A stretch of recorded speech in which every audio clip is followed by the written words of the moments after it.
Donc, dans le dernier paragraphe, on a dit que dans un parallélogramme, les diagonales ont le même milieu. De même, la réciproque est vraie aussi. La réciproque, c'est-à-dire quoi? Si on a un quadrilatère, on a dit que c'est une figure géométrique qui a 4 côtés. Alors, si dans un quadrilatère, les diamètres, les diamètres ont le même milieu, alors la figure c'est un parallélogramme. La figure est un parallélogramme. C'est bon. Et maintenant, il y a la propriété des côtés. Un parallélogramme a 4 côtés. Chaque fois, on a 2 côtés opposés.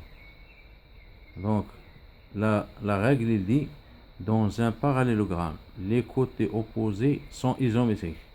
On a ici le côté AB, son opposé, il est opposé au côté DC. Puisque c'est un parallélogramme, alors AB égale DC. De même, on a les côtés opposés AD et BC. Ce sont 2 côtés du parallélogramme ABCD, alors ils sont égaux, ils sont isométriques. Et la règle, il dit, c'est écrit ici, si dans un quadrilatère, les côtés opposés sont isométriques, alors le quadrilatère est un parallélogramme. Ça, c'est la réciproque de la règle 1. La règle 2 dit, dans un quadrilatère, si on remarque qu'on a un quadrilatère qui a les côtés, 2 côtés opposés sont isométriques, alors le quadrilatère, c'est un parallélogramme. Il y a aussi propriété des angles, parce que chaque parallélogramme a 4 angles. L'angle A, l'angle B, l'angle C, l'angle D. La règle, il dit, dans un parallélogramme, les angles opposés, A et C, ce sont 2 angles opposés, ils sont isométriques. Cette règle, on peut l'utiliser dans les exercices. Il y a aussi les angles opposés B et D, ils sont isométriques. Pourquoi? Parce que c'est un parallélogramme.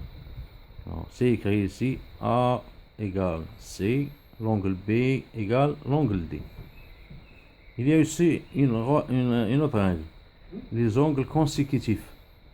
Par exemple, l'angle A et l'angle B, on dit que ce sont 2 angles consécutifs. Ils se suivent. L'angle B et C sont 2 angles consécutifs. Les angles C et D sont 2 angles consécutifs, etc. La règle ici, s'il y a un parallélogramme, alors les angles consécutifs comme A et B, si on fait leur somme, on en trouve c'est 100, ils sont supplémentaires. C'est égal à 180. Par exemple, si l'angle A est égal à 100, l'angle B, il va mesurer 80. Si l'angle A mesure 60, l'angle B 120. Toujours, on fait la somme, on trouve 180 degrés. C'est écrit ici A plus B égale 180. A et D sont consécutifs. Leur somme 180. D et C consécutifs. D et C consécutifs. Leur somme 180. Aussi B et C. Leur somme 180. Les angles opposés, voilà, on va citer sur la règle. Les angles opposés d'un parallélogramme sont isométriques. Et aussi, dans un parallélogramme, les angles consécutifs sont supplémentaires. Supplémentaires, on a déjà étudié dans le premier semestre que 2 angles supplémentaires sont 2 angles qui ont pour somme 180 degrés.